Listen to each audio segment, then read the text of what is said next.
Productivity is something that we all need so that we can actually get things done. However, many people, including myself, just end up overdoing it sometimes, to the point where you just end up burning out and no longer caring about that thing that you wanted to get done in the first place. This is the main thing that ends up ruining people's productivity, is because they overdo it in the belief that they're being really productive currently, but then within a week they're now doing absolutely none of it, when in reality you could have done maybe 3 out of the 6 tasks that you wanted to get done, and then be doing that consistently for, let's say, an entire year, get a lot more done that way than only doing 6 things for a day, then having 4 days off, then doing 6 things, then having a week off, and so on and so on. Because that is the biggest issue that we all face, which is pretty much just leading to burnout. When we continuously try to get things done and we overwork ourselves in this pursuit of productivity, all we end up doing is making ourselves worse off in the long run. It is effectively just trying to indulge into something and get the quick results now, whereas in reality what we should be doing is trying to aim for the long-term satisfaction and the long-term productivity over just the short-term growth. Before you enact anything that I mentioned in this video, what you need to remember is what I just said. Do not overdo it and be realistic. Don't expect yourself to be running at 100% every single day. Now the next tip is probably going to be the most overused tip across the board, which is use your calendar, or at least create a schedule. Now you could create a schedule either by using, let's say, a to-do list for things that you need to get done tomorrow, within the next week, and so on. Maybe use a to-do list app, or it could be anything from actually creating a Google Docs sheet where you have every single hour of every single day, or blocked out times for, let's say, 7 o'clock till 8 o'clock you're waking up properly. Then at 8 you end up heading off to the gym and you are doing some form of physical exercise until 10 o'clock. That sort of thing allows you to actually create structure in your life. Structure is a lot better than not having it at all, and with structure will allow you to actually be productive, as it's very similar to, let's say, when artists want to get something done. An artist is always better off with a level of boundaries set around them for what they need to create, over, let's say, being told, you know what, you have complete freedom to do whatever you want, I don't even know what I want, so just draw me something. And because of that, they'll probably think to themselves for quite a while, what is this person actually going to like? And they've had no information, so they end up making pretty much anything they can think of, if anything at all.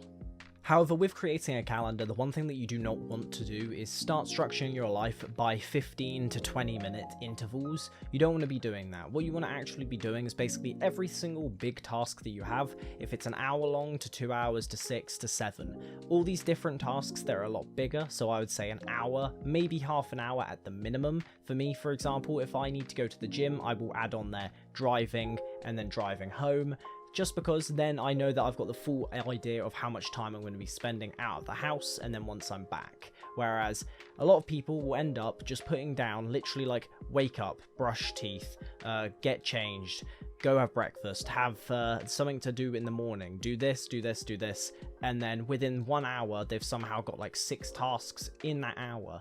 You don't need to be doing that. What you need to be doing is actually utilizing the calendar to not overwhelm yourself. That is the key to everything, which is not overwhelming yourself with your calendar. So effectively, for me, one of the best things that I found is that when it comes to editing videos, it normally takes me about an hour to an hour and a half to actually edit a normal video. However, one of the things that I have always noticed is that in an ideal world, I'd be able to sit there, get 6 hours worth of editing done, edit, let's say, all 6 videos within those 6 hours, but that's not going to happen. More than likely, what's going to happen is I might be able to get 4 videos edited, but most likely probably 3, because if you're then counting into the fact of me going to get a drink, for example, going to the toilet, or just getting misguided in some way, going and watching YouTube for like half an hour, and then afterwards I'm like, oh, that's what I was meant to be doing, or I end up opening my phone and going on social media. I'm taking into account what things might end up disrupting my day.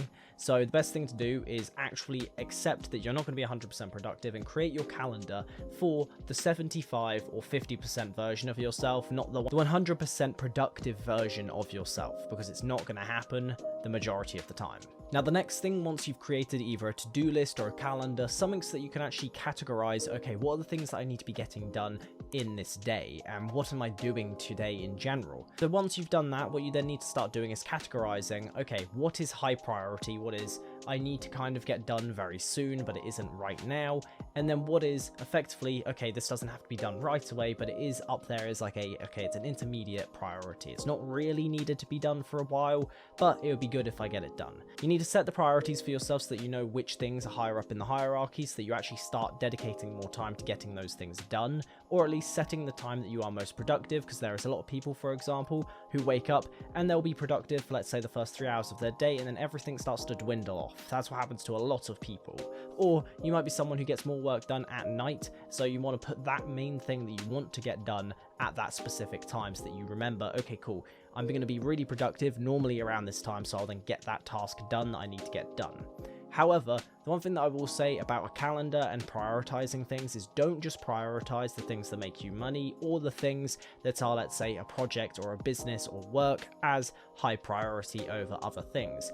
You need to start categorizing things as well, not just by priority, but I would say for myself, I do it as like a finances, spiritual, mental, physical, that sort of idea, so that I'm basically always indulging in the 4 key areas that I class as life generally, and then that way I'm not just going to end up at a point where I'm overworking myself and then I'm never going to the gym, I'm never journaling, I'm never reading, I'm never doing things for myself outside of this idea of finding out what could be by pursuing this job 100% all the time.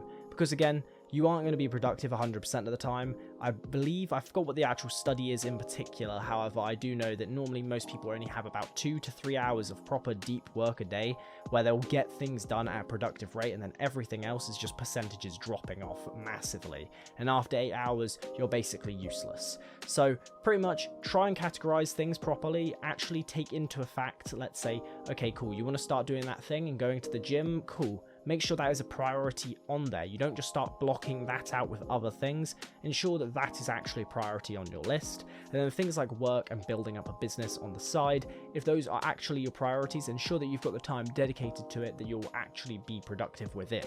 The 2 best methods really for priorities, I would say, is going to be either a highlighter method if you want to do things analog. For example, you can go watch my video about my analog work system. I use highlighters in that to actually prioritize, okay, what is the bigger tasks? What do I want to prioritize? What is the main key things here? And then I highlight different colors to show what each thing is representing. Or you could use something, let's say, like Notion, where you do actually have access to be able to set priorities to different tasks. Open your Notion template and then instantly be able to see, okay, cool, this is exactly the task that is really high priority, it needs to get done right away, and you can then just get to focusing on that. And the last thing, personally, is something that I try to do as often as I can, and I do find typically I am more productive when I actually do my day to how I actually want it, and this is setting time and boundaries towards putting in massive productive work sessions.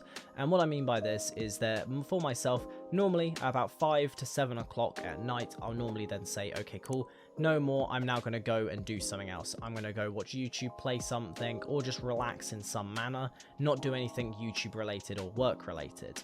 And the reason why I do mention this is because a lot of people view that if you want to be productive, you have to be productive 100% of the time, when in reality, again, you're going to burn yourself out. You're not going to be 100% productive all the time, so there's no point aiming for such a fallacy. But also, for a lot of people who actually are trying to aspire to do something, let's say entrepreneurial, I don't enjoy that word. I find it really just a cringy word to say, but overall, when people want to aspire to do something like that, they typically end up losing any form of structure within their life. Structure is really key. If you want to be productive, you have to have structure. Otherwise, you will just fall apart and you will end up doing nothing, laying in bed all day, absolutely doing nothing, not even thinking about what you could progress to do. So make sure that you have some boundaries set for yourself, or if you're going to break those boundaries, ensure that it is for a reason. For example, for myself right now, it is 6:30, and normally I'd say, okay, cool, at 7 o'clock, I'll then stop. But I have a few more videos to record after this because I missed out of doing them over the last 2 days. So I really need to get these done now and then actually start enacting on editing sessions tomorrow, which basically means I'll be editing until about 6 o'clock tomorrow. And then after that, throughout the next week, I'll then be able to just stick to my normal about 5 o'clock finish for things. So yeah, it's not the case that being productive necessarily means that you have to be working all the time. If anything, it's actually better to just have specific time sections for you to be productive within, and then that time that you can just relax in the evening or in the morning, depending obviously on when you're more productive. And what I will actually throw in here, as I've just thought about it just before the end of this video, and it's not in the script for this, but I would definitely say the other two things just to add in there in terms of actually being productive in a day-to-day setting is, one, your sleep. That is probably the most underused thing to talk about within productivity. It is just get enough sleep. Getting enough sleep will mean that you actually start your day off and you won't be tired throughout the rest of it. Very basic stuff, obviously. And then the second one is trying to start off your day in the best possible manner. So whichever ways means that your day starts off and you feel engaged, you feel happy about it. Whatever you need to do, either the night before or in the morning when you wake up, if it's going to the gym, going for a walk, or going downstairs and just spending a bit of time doing something, let's say outside, or spending time with your dogs. These different things to start off your day to be happier will instantly put you in a more productive mindset over waking up, feeling groggy and not wanting to get anything done, and then by that time it's about 3 o'clock, you haven't got anything done, and you think to yourself, well, I might as well write off the rest of this day. So yeah, that all being said, I hope you guys enjoyed this video. If you did, make sure to subscribe to the Central Perspective channel, and I'll see you guys in the next video. Have a good one.